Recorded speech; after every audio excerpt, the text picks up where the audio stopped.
کو نہیں احساس کیا جاتا رہا، اہل ساحل کو نہیں احساس کیا جاتا رہا، چھوڑ کر کشتی بھنور میں ناخدا جاتا رہا۔ لوگ کہتے ہیں ایک معذور انسان چل بسا، لوگ کہتے ہیں ایک معذور انسان چل بسا، ہم یہ کہتے ہیں امت کا رہنما جاتا رہا، ہم یہ کہتے ہیں امت کا رہنما جاتا رہا، اہل ساحل کو نہیں احساس کیا جاتا رہا۔ ایک مجاہد ایک قلندر ایک مسلمان اٹھ گیا، ایک مجاہد ایک قلندر ایک مسلمان اٹھ گیا، ایک شیدائے محمد مصطفیٰ جاتا رہا، ایک شیدائے محمد مصطفیٰ جاتا رہا۔ آج تعزیتی سیمینار قائد ملت اسلامیہ امام عظیمت مجاہد ختم نبوت پاسدار ناموس رسالت شیخ الحدیث والتفسیر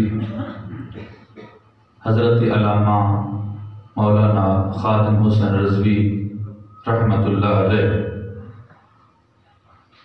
اللہ رب العزت خالق کائنات ان کے درجات بلند فرمائے۔ میں تمام دوستوں کا شکریہ ادا کرتا ہوں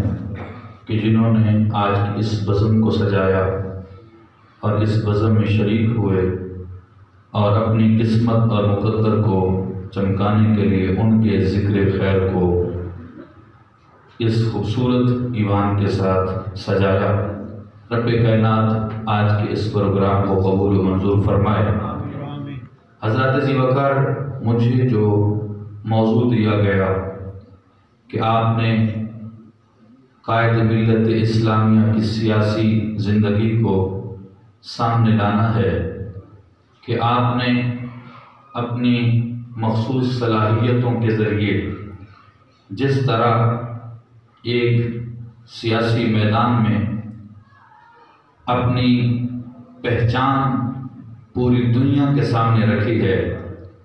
اور سیاست کو آپ نے اچھے انداز میں پیش کر کے یہ بتا دیا، صرف سیاست جھوٹ کی نہیں ہوتی، سیاست دھوکہ اور فریب کی نہیں ہوتی،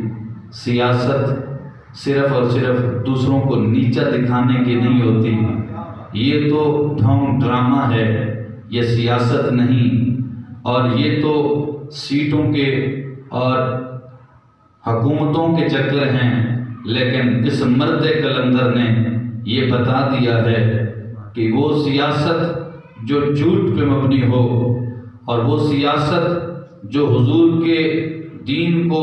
پیچھے لانے والی ہو، وہ سیاست ہم کرنے نہیں آئے بلکہ اس گند کو صاف کرنے آئے ہیں، نبی کا پرچم بلند کرنے آئے ہیں۔ سبحان اللہ۔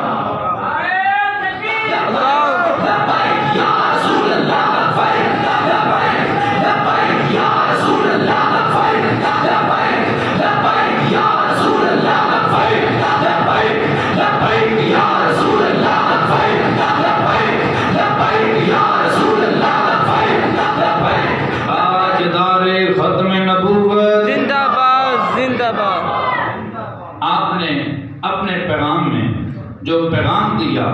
امت مسلمہ کو بیدار کیا، اور یہ جو لوگ رٹ لگاتے تھے کہ مولویوں کا کیا کام سیاست میں آنے کا،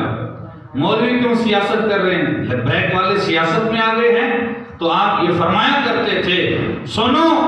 یہ سیاست میں آئے ہیں اس لیے کہ یہ اس سیاست کی جو ایک غلط تصویر ہے اس کو درست کرنے آئے ہیں، اور محمد عربی کے دین کو تخت پہ لانے کے لیے آئے ہیں۔ یہ وہ لوگ ہیں کہ جو حضرت سیدنا صدیق اکبر کے طریقے کو رائج کرنا چاہتے ہیں،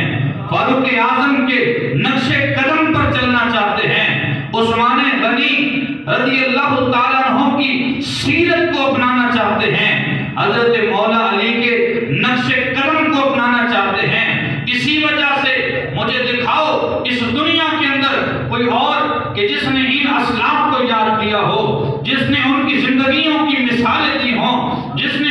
طرز حکومت کی طرف ہمیں رغبت دلائی ہو۔ یہی تو وہ مرد کلندر تھا کہ جب بات کرتا ہے تو صدیق اکبر کی بات کرتا ہے، جب بھی بات کرتا ہے تو حضرت فاروق اعظم کی بات کرتا ہے، جب بھی بات کرتا ہے تو عثمان و علی کی بات کرتا ہے، جب بھی بات کرتا ہے صلاح الدین ایوبی کی بات کرتا ہے، جب بھی بات کرتا ہے طارق بن زیاد کی بات کرتا ہے، جب بھی بات کرتا ہے غوری کی بات کرتا ہے، جب بھی بات کرتا ہے ابدالی کی بات کرتا ہے، جب بھی بات کرتا ہے تو آپ امام غزالی کی بات کرتا ہے، جب بھی بات کرتا ہے تو حضور کی امت کے ان شیروں کی بات کرتا ہے جنہوں نے ساری کائنات کے نقشے کو بدل کے رکھ دیا اور گلشن کو گلشن مصطفیٰ میں بدل کے رکھ دیا۔ یہ ان لوگوں کی بات کرتا ہے کہ جنہوں نے حضور کی امت کو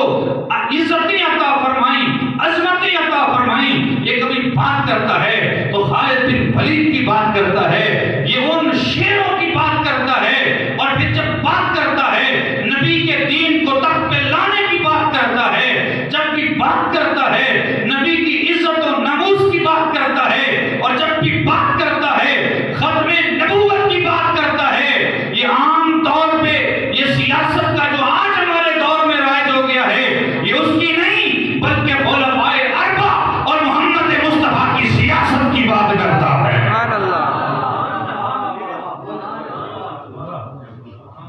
اور آپ نے انتہائی کم عرصے میں حضور کی امت کے غلاموں کو بتا دیا کہ پاکستان ہم نے حضور کی عزت کے لیے حاصل کیا تھا، پاکستان گنڈا گردیوں کے لیے حاصل نہیں کیا تھا، پاکستان ہم نے ناچ گانے کے لیے حاصل نہیں کیا تھا، پاکستان اسلام آباد کی سڑکوں پہ عورتوں کو نچانے کے لیے حاصل نہیں کیا تھا، پاکستان ہم نے شراب نوشیوں کے لیے حاصل نہیں کیا تھا، پاکستان ہم نے جوئے کے اڈوں کو بنانے کے لیے حاصل نہیں کیا تھا،